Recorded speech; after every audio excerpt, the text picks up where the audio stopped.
Hi guys, my name is Amanda Okolo. If you're just seeing my face for the first time, I'm a lifestyle content creator here in Lagos, Nigeria, and I'm also currently serving, I'm doing my Nysc. For those of you that are not in Nigeria, Nysc is a compulsory 1-year service to the government. Yes. I put out a number, not a number, but I put out about 3 contents relating to Nysc, 3 Nysc content on this channel, and I've gotten a lot of comments on those videos telling me, okay, how do I get a good PPA? How do I get a good PPA? By the way, if you haven't seen those videos, I'll leave a link to the Nysc playlist in my description box, so you can check them out.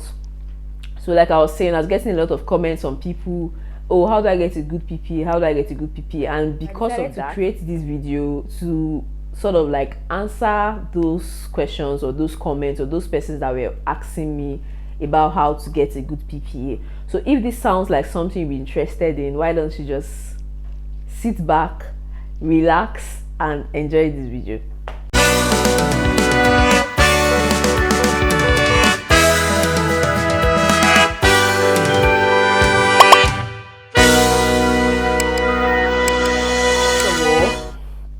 How do you get a good PPA? For those that do not know, PPA is primary place of assignment. Primary place of assignment, I hope I'm right. Primary place of assignment, yes. This is where you get posted to after your camp. Guys, there are 2 ways you can get a PPA, be it good or bad. There are 2 ways you can get a PPA. The first of them is by simply just allowing Nysc to post you to wherever they feel like, wherever they think you should serve at. And the second one is by submitting a request letter from the company that you want to work with, getting them to print you a letter or give you a letter that you take to Nysc Secretariat and then submit it to them. So those are the 2 ways you could get it. Moving on in this video, I'm going to break down these 2 points into tiny bits so that you understand properly what I mean by those points. How do Nysc decide on where they want to post you to? Sometimes they just wake up and decide to post you to anywhere they like. Some other times they actually go through your details. So during the course of registration or during the course of registering for Nysc, before even you're posted to any state or whatever, they ask you to write your residential address. They ask you to write your residential address. So I think this applies mostly for people that are in Lagos or people that serve in Lagos, because what I noticed that they do is that when they're about to post you to a particular place to serve, they go through your residential address. If you're residing in that particular state that you were posted to serve, for instance, I'm residing in Lagos and I camped in Lagos, I was posted to Lagos for my service here, they will go through my details to check if I was first of all residing in Lagos.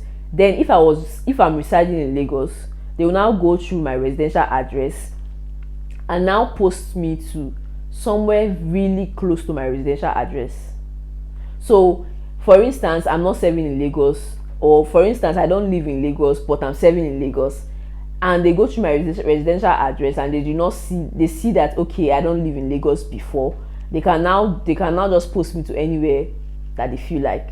I don't know if you get me, but if you're living in Lagos and you're serving in Lagos, they'll actually check your residential address and then post you to somewhere close. But by the time you're not living in that particular state that you were posted to, when they check your residential address and see that you're not living in that state, they can just, because they do not know where you live or anything about your house address, they just assume that they can post you. Nysc does this, their posting of a team most times, but I don't think people that are watching this video are here to watch this video because of, I feel like the people that are watching this video right now, I feel like you are watching this video because you want to get a good PPA, you don't want to rely on Nysc posting.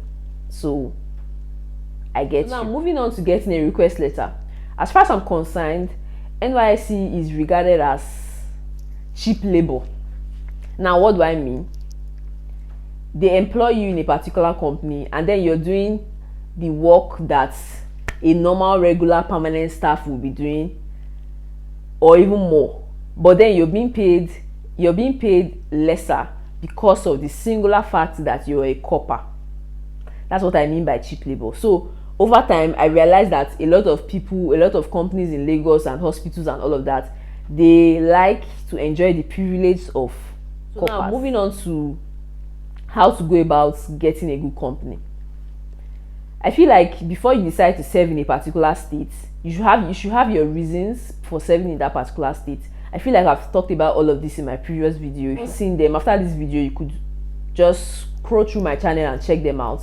But I feel like before you decide to serve in a particular state, you should have your reasons. You should have done serious investigations about that state and about how the job opportunities in that state and all of that is. You should basically just have your reasons why you want to serve in that state. So now coming down to the issue of getting a company to give you request letter, depending on your course or depending on what you studied in school, there are a lot of companies in Lagos or a lot of places in Lagos that you can actually do your service. Now left for you to sit down and draft out about 7 to 8 or 10 companies or places that aligns with you, aligns with what you stand for and all of that. I won't say what you stand for because I mean you're just a copper, but it's left for you to just sit down and then, you know, look through the companies and establishments you have in that particular state, and then begin to write them down. Write out the ones that you know you could work at or the ones that you think you would like to work in. Me myself, I'm going to tell you how I did mine. When I was planning on coming to, even before posting letter came out and all of that, because I already knew that I was going to serve in Lagos, because you know I did the normal thing that everybody that wants to serve in Lagos does. So before I even came to Lagos, before the posting letter came out and all of that, I had already started like checking out different, because I'm a medical laboratory scientist, I've already started checking out different hospitals or different labs in Lagos that I would like to work in. I've already started checking out, and what I discovered is that most of them accept coppers. So I already started checking them out, trying to check their websites and all of that, trying to get HRO's number or not even number, trying to get HRO's email, trying to get the hospital email and all of that. So I sent out a lot of emails to these hospitals and labs. I sent out a lot of emails to these hospitals and lab. I also went on LinkedIn. I got a lot of HRO's email. I sent out a lot of emails that even after I had started I started working my PPA, I was still getting mails. You know, all those hospitals that did not get back to me on time were now replying. So I sent out a lot of mails. Like I can't even remember. There are some mails I sent there's some hospitals I sent some mails to that I didn't even remember that I sent. I sent out a lot of mails, like a lot. So I think you should do that to get different, like when you go on LinkedIn, you see different companies and their HROs. If you're opportune to get HRO's email, you can forward your CV to them, attaching a letter to it saying that you're a copper and you like to serve in their company and all of that. Try to make your email as sweet as possible. Try to give them reasons why you think you do well for them, or reasons why they should employ you. A little bit about the company's brand and motto, so that your email will sound as like whatever you write in your email, you know, will align with the company's brand, align with the company's motto and all of that, and it will be something to look out for if you're the HR. What I'm saying now is that before you go to camp, even if you've gone to camp at the moment, even if it's 1 month to going to camp, begin to send out emails, because most times you realize that these HRs or these companies, they don't reply emails immediately. Most of them take like 2 weeks, 3 weeks. If you now say you want to wait for when you get to camp, start sending out these mails, they might not reply on time. They might reply at the time when you've already decided to settle with what NYSC has given you, or at the time where you've already decided to settle with something else, and it will be too difficult to switch.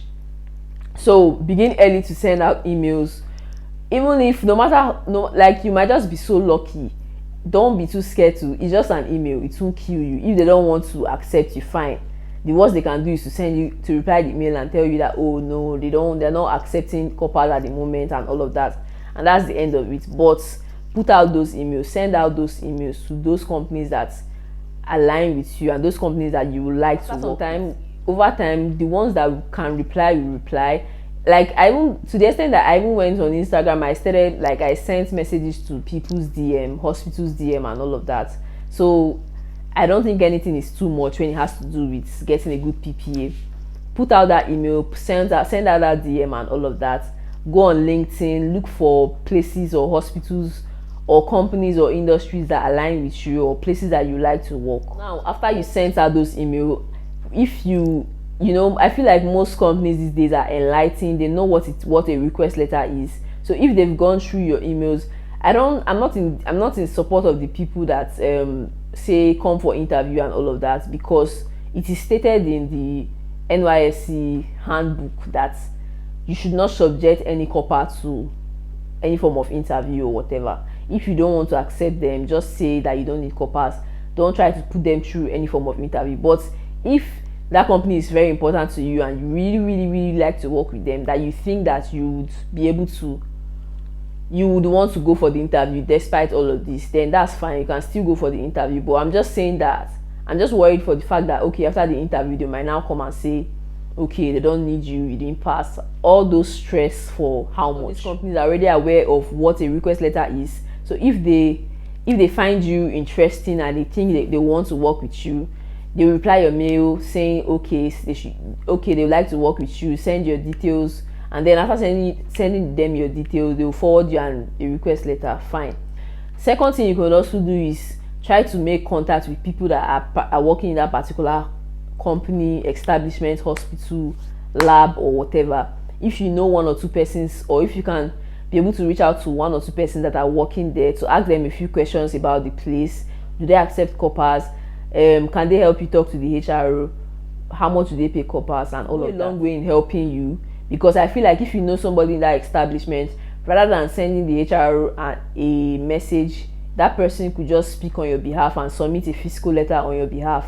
So if there's a particular company that you like to work in, I feel like you should make extra efforts to try and communicate or try and get somebody that is working in that company, because to make things easy and faster for you. What you could do is that before going to camp, say like 2 weeks, 1 month before going to camp, you could actually go to those places that you like to work with on your own, physically on your own, to make inquiries on your own. Okay, I would like to serve here, because I feel like that physical presence has more weight compared to the emails that we send.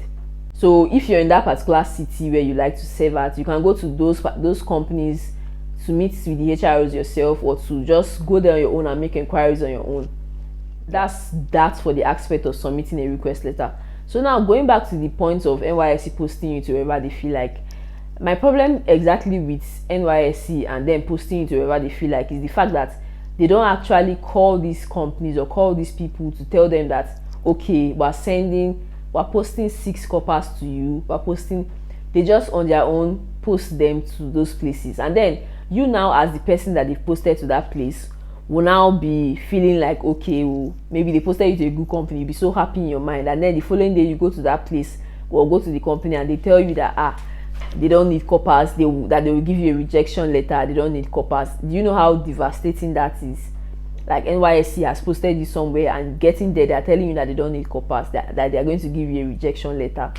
It's really very devastating. So that's my major problem with allowing NYSC to post you to wherever they like. Apart from them posting you to rubbish places, they don't always communicate with the establishment to tell them that, okay, I'm sending you 6 coppers, or they just post you like that to those places and expect you to get there and receive that kind of, I don't know, to go there, and then you now hear stories like they don't need coppers, they'll give you a rejection letter, they don't need coppers. It's really very demoralizing. Another thing I would like to say is that even if you don't, let's assume that you didn't get to watch this video before you went to camp, and you're already in camp or you're already out of camp and your PPA is giving you issues, I feel like you should take it easy, because there are a lot of things I know now that I wish I knew earlier. I wish if I had known most of the things I knew now, I wouldn't even have started working at my PPA a week after coming out of camp. It was even up to a week. I think I started working about 3 days after coming out of camp. I would have given myself a lot of time to rest, because I figured out that the months after you come out of camp, your clearance can be done with just your posting letter. You mustn't collect a letter from your PPA saying that you worked with them yet. So NYSC is just stylishly giving you like 1 month of rest after you come out of camp. So all those pressure of I don't have PPA yet, oh my mates have PPA, what will I use for my clearance, all those things are just rubbish. Because even up to 2 months after you come out of camp, people are still doing their clearance with their posting letters. So I feel like if I had known this earlier, I won't even have started work 3 days after I came out of camp. I would have just relaxed and given myself like 1 month of break before starting work. So but now that you know this, I feel like if you don't have PPA, if you're just coming out of camp and you don't have PPA, I feel like you should just relax and not be too, I don't have PPA, my mates have PPA. Just relax and take it easy. Go around and do all the things you need to do and get a good PPA before you begin. I hope this video helps somebody out there. I hope this video helps you in choosing or deciding or trying to get a good PPA here in Nigeria. I appreciate it if you share this video to your friends, your family members that you know this video will be helpful to. And I also appreciate it as well if you subscribe to my channel and possibly give me a like, as giving me a like or giving this video a like will help YouTube push out this video to more people like you.